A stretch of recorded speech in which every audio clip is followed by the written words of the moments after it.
ہمارا جب عملی میدان میں جاتے ہیں تو اس قسم کا کردار ہمیں دیکھنے کو نہیں ملتا۔ دوسری وجہ یہ ہے کہ ہم نے محافل کو بہت زیادہ ایک دکھلاوے والی چیز ایک بنا دیا ہے۔ جس طرح کی محفلیں آج کل ہو رہی ہیں اس میں دکھاوا بہت زیادہ اہم ہے، کہ مطلب آپ نے ایسی زرق برق قسم کا میدان، وہاں پہ میدان آپ نے سجانا ہے، ٹینٹ لگانے ہیں، اور وہاں پہ جو مذہبی ہم ان کو کیا کہیں گے، جو وہاں پہ نعت پڑھنے کے لیے آتے ہیں، تو اب وہ نعت سے زیادہ کوئی اور کسی اور طرح کی فنکاری ہوتی ہے، کیونکہ نعت میں تو اللہ کے رسول صلی اللہ علیہ وسلم کی کردار کی تعریف ہوتی ہے، آپ کی ذات کی تعریف ہوتی ہے، لیکن یہاں پر کہیں پر تو فرشتوں کو للکارا جا رہا ہوتا ہے، اور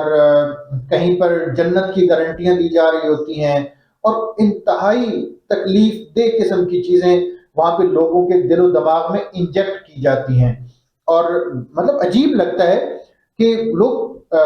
فرشتوں سے پنگا لے رہے ہوتے ہیں اور ایسے ان کو پکار رہے ہوتے ہیں جیسے وہ ان کا کوئی بڑا بے تکلف قسم کا دوست ہو۔ ہمیں یہ چیز ذہن میں رکھنی چاہیے کہ یہ ملائکہ اللہ کی مقرب مخلوق ہیں، پوری مخلوق ہیں، معصوم مخلوق ہیں، گناہوں سے پاک ہیں۔ ایک گناہوں سے لتھڑا ہوا آدمی کیسے چیلنج کر سکتا ہے ملائکہ کو، اور کیسے للکار سکتا ہے؟ تو یہ جہالت کا جو عنصر ہے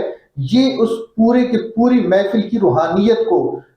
لے جاتا ہے، اپنے ساتھ بہا کر لے جاتا ہے۔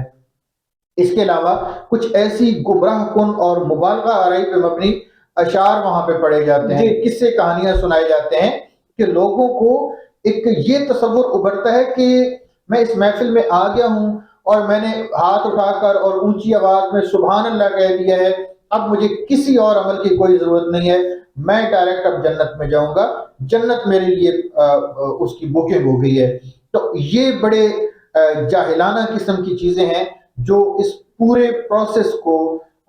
اس کو ملیہ میٹ کر دیتے ہیں، اور جو محافل کی روحانیت ہے، محافل کے جو اثرات ہیں، وہ اثرات ہماری عملی زندگیوں سے ختم ہو جاتے ہیں، بلکہ ہم بے عملی کی طرف راغب ہوتے ہیں۔ مطلب لوگوں کو یہ ریئلائز کرا دیا جاتا ہے کہ آپ چونکہ اس محفل کا حصہ ہیں، یہاں پہ آ گئے ہیں، اور یہاں پہ ابھی مدینے والے تشریف لائیں گے، اور ابھی آپ نے ہاتھ اٹھا دیا، سبحان اللہ کہہ دیا، ناخان خان کو یا مولانا صاحب کو پیسہ دے دیا، تو آپ کی بخشش ہو چکی ہے، آپ کو کسی اور عمل کی ضرورت نہیں ہے۔ اگر کوئی فرشتے آپ کو دوزخ میں پھینکنا چاہیں گے تو فلاں ذات آئے گی، فلاں شخصیت آئے گی، اور وہ آپ کو آ کے بچا لے گی، حالانکہ ان چیزوں کا ریئلٹی سے کوئی تعلق نہیں ہے۔ یہ ہماری بالکل خام خیالی ہے، اور اس وجہ سے ظاہر سادہ لوگ وہاں پہ جاتے ہیں جن کا دینی جو معلومات ہیں وہ محدود ہوتی ہیں، تو وہ اسے ایک غلط تصور لے کر آتے ہیں، اور اسی غلط تصور کی وجہ سے پھر جو محافل کے جو اثرات ہیں، جو مثبت اثرات ہونے چاہیے، ان اثرات سے ہم محروم ہو جاتے ہیں۔ تو یہ محفلیں اگر ان قباحتوں سے ان کو پاک کر لیا جائے، ان کا انتظام اور انصرام پڑھے لکھے اور سنجیدہ اور مخلص لوگوں کے ہاتھ میں دے دیا جائے، تو یہ بہت بڑی نعمت ثابت ہو سکتی ہیں۔ لیکن ہم نے چونکہ اتنا زیادہ ان چیزوں کو آرٹیفیشل کر دیا ہے اور اتنا دکھلاوا لے آئے ہیں کہ ہمارے لیے بالکل لازم ہو گیا ہے کہ ہم جو کسی بھی ذریعے سے جنہوں نے بہت زیادہ پیسے کمائے ہیں، ان کی ہمیں ضرورت پڑتی ہے، ان کو سٹیج پہ بٹھانا پڑتا ہے، ان کو مہمان خصوصی بنانا پڑتا ہے، ان کو چیف گیسٹ بنانا پڑتا ہے، ان کو صدر محفل بنانا پڑتا ہے۔ اب جہاں پہ ایک فاسق اور فاجر آدمی، ایک حرام کھانے والا آدمی، جس کے متعلق اللہ کے رسول نے فرمایا ہے کہ یہ اگر بیت اللہ میں جا کر لحاف کعبہ کو پکڑ کر بھی اللہ کو پکارے تو ان کی دعا قبول نہیں ہوگی، جب ایسے لوگوں کو ہم سٹیج پر بٹھائیں گے تو وہاں پہ پھر برکات کہاں ہوں گی؟ اچھا ڈاکٹر صاحب، دینی محفل میں ایسی کون سی چیزیں شامل کر لی جائیں تو یہ مجالس مفید ثابت ہوگی؟ دیکھیں، ہم نے جن چیزوں کا تذکرہ کیا ہے اس کے ہم اگر برعکس کر لیں، مثال کے طور پہ وہاں پہ جو آپ نے مواد پیش کرنا ہے، چاہے نعتیہ مواد ہے، چاہے واعظ و نصیحت کے حوالے سے ہے، وہ مکمل طور پر لوگوں کی تربیت کے لیے ہو، لوگوں کو اس کے حوالے سے اخلاقیات رسالت معاب سے،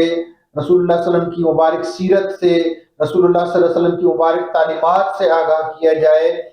اچھا، پھر ان محافل میں آداب کا خیال رکھا جائے۔ دیکھیں اس قدر بے ادبی اور توہین ہو رہی ہے ان محفلوں میں کہ ایک نعت خوان صاحب آتے ہیں اور وہ لوگوں کو مجبور کرتے ہیں کہ اچھل اچھل کر وہ سبحان اللہ کہیں اور ہاتھ اٹھا کر سبحان اللہ کہیں، یہ بہت بڑی گستاخی ہے، بہت بڑی بے ادبی ہے، اور یہ جو اللہ کے رسول سے منسوب جو محافل ہیں اس کے تو بالکل شایان شان ہی نہیں ہے۔ قرآن کریم میں بالکل واضح طور پر اللہ تعالیٰ نے فرمایا کہ لا ترفعوا اصواتکم فوق صوت النبی، کہ نبی صلی اللہ علیہ وآلہ وسلم کی مبارک آواز سے بلند تمہاری آواز ہی نہ جائے۔ اب ظاہری طور پر چونکہ رسول اللہ کی محافل اسی سینس میں ہے نا کہ اب ظاہری طور پر تو اللہ کے رسول وہاں پہ موجود نہیں ہیں، جب موجود ہوتے تھے تو صحابہ کی یہ کیفیت ہوتی تھی کہ وہ ایسے خاموشی سے اور ساکت ہو کر بیٹھتے تھے کہ ان کے سروں پہ پرندے آ کے بیٹھ جاتے تھے، اس قدر ادب تھا، یعنی یہ رسول اللہ کی محفل ہوا کرتی تھی۔ تو آج جو اللہ کے رسول سے محفل منسوب ہے اس میں کیا کچھ نہیں ہو رہا تھا، کیا اچھل کود نہیں ہو رہی تھی، کیا بےہودہ لباس اور رنگ برنگے لباس پہن کر اور پگڑیاں باندھ کر لوگ نہیں آ جاتے۔ تو یہ اگر غیر سنجیدگی والے جو معاملات ہیں، ان معاملات کو اگر ختم کر دیا جائے، ان کو ریپلیس کر دیا جائے علمی مواد سے، یعنی اب ہر گلی محلے میں لوگ ایک دوسرے کی ضد سمجھ لیں یا ایک دوسرے کے مقابلے میں محافل کرا رہے ہیں، آپ ان محافل کی تعداد بے شک آپ آدھی کر دیں، یا آپ 50% نہیں، آپ اس سے بھی 10% کر دیں، پہلے 100 محفلیں ہوتی ہیں تو 10 محفلیں آپ کرائیں، لیکن معیاری مواد دیں، پڑھے لکھے لوگوں کو، متقی لوگوں کو، صاحبان علم و فہم کو وہاں پہ آپ مدعو کریں، تو یہ محفلیں ہمارے لیے ایک بہت بڑی نعمت ثابت ہو سکتی ہیں۔ ان محافل کی برکت سے ہی ہماری جہالت کا معاملہ ختم ہو سکتا ہے، انتہا پسندی ختم ہو سکتی ہے، اور جو ایک دکھلاوے والی کیفیت ہے، منافقین والا جو انداز ہے، یہ انداز ختم ہو سکتا ہے، لوگوں کی کردار میں تبدیلیاں آنا شروع ہو جائیں گی۔ دیکھیں لوگ تلاش میں ہیں، پیاسے ہیں کہ ان کو کچھ صحیح بات بتائی جائے، جب سٹیج پہ آنے والا ہی نہیں بتاتا کہ آپ جھوٹ بولو گے تو تمہیں یہ سزا ملے گی، جب وہ یہ نہیں بتاتا کہ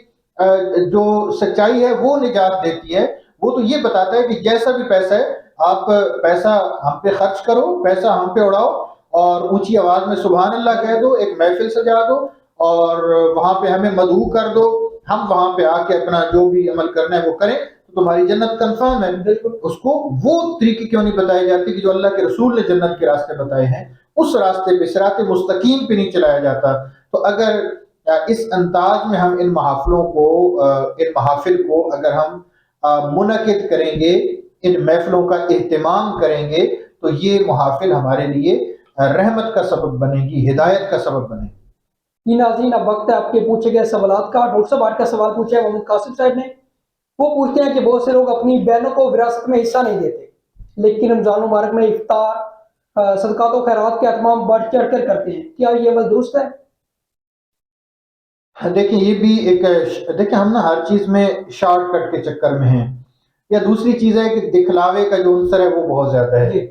اب ایک بیچاری بہن ہے گھر میں بیٹھی ہوئی ہے، اس کو اگر آپ نے حصہ دے دیا ہے تو ہو سکتا ہے فیملی کے 2-4 لوگوں کو پتہ چلے گا کہ آپ نے بہن کا حق ادا کر دیا ہے، اور اللہ کو پتہ چلے گا کہ آپ نے یہ کر دیا ہے۔ لیکن جب آپ افطار کراتے ہیں،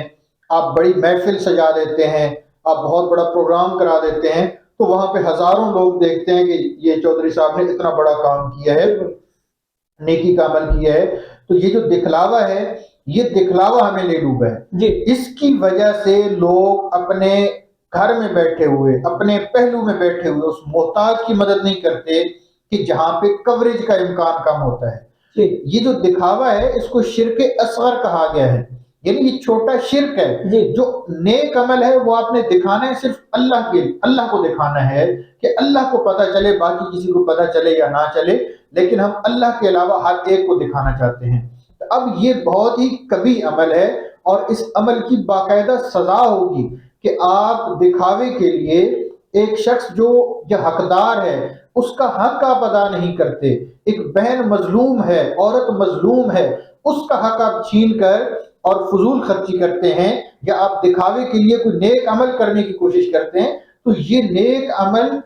نجات کی بجائے سزا کا موجب بن سکتا ہے، کیونکہ جو صلہ رحمی ہے، جو ہمسایوں کے حقوق ہیں، رشتہ داروں کے حقوق ہیں، ویسے بھی اگر حقوق العباد ہیں تو ان کی معافی کی کوئی گنجائش نہیں ہے جب تک کہ وہ شخص معاف نہ کرے جس کا آپ نے حق کھایا ہے۔ تو یہ بہت ہی منفی اور ایک بیمار ذہنیت کی علامت ہے کہ آپ کسی کا حق تلفی کریں، کسی سے آپ نے قرض لیا ہے وہ واپس نہیں کیا اور وہ پیسہ آپ نے لگا دیا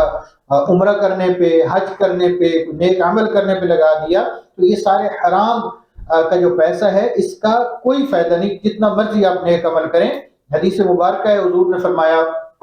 کہ ایک شخص ہے کہ جو لقمہ حرام کھاتا ہے اس کی جو لباس ہے اس کے بدن پہ وہ حرام کا لباس ہے، لیکن اس کا ذوق عبادت اس قدر ہے کہ وہ پیدل کعبہ شریف کی طرف جاتا ہے، لپکتا ہے اور وہاں جا کر وہ بیت اللہ شریف کے لحاف کو پکڑ کے یا اللہ پکارتا ہے، اللہ کا نام لے کر اس کو پکارتا ہے، تو اللہ اس کی دعا بھی رد فرما دیں گے۔ کوئی قبول نہیں ہے اس قسم کا عمل، بلکہ یہ سزا اور عذاب کا سبب بن سکتا ہے کہ جب آپ ایک مستحق کو اس کے حق سے محروم کرتے ہیں اور اپنی شان و شوکت دکھانے کے لیے اور باقی مقاصد کے لیے، دکھلاوے کے مقاصد کے لیے آپ نیک عمل کرنے کی کوشش کرتے ہیں، تو اس قسم کا نیک عمل یقیناً بہت ساری ایسی عبادتیں ہیں کہ جو لوگوں کے منہ پہ دے ماری جاتی ہیں، یعنی اس قدر اللہ کے نزدیک وہ ناپسندیدہ ہوتی ہیں۔ تو ایک تو ان چیزوں سے بچنا چاہیے، اور اگر کوئی پہلے اس قسم کا عمل کیا ہے تو توبہ اور استغفار بھی کرنی چاہیے۔ جی بہت شکریہ ڈاکٹر صاحب۔ ناظرین، آپ کے پروگرام کا وقت اب ختم ہوا، کل دوبارہ آپ کی خدمت میں حاضر ہوں گے کسی اور موضوع کے ساتھ۔ اجازت دیجیے، اللہ حافظ۔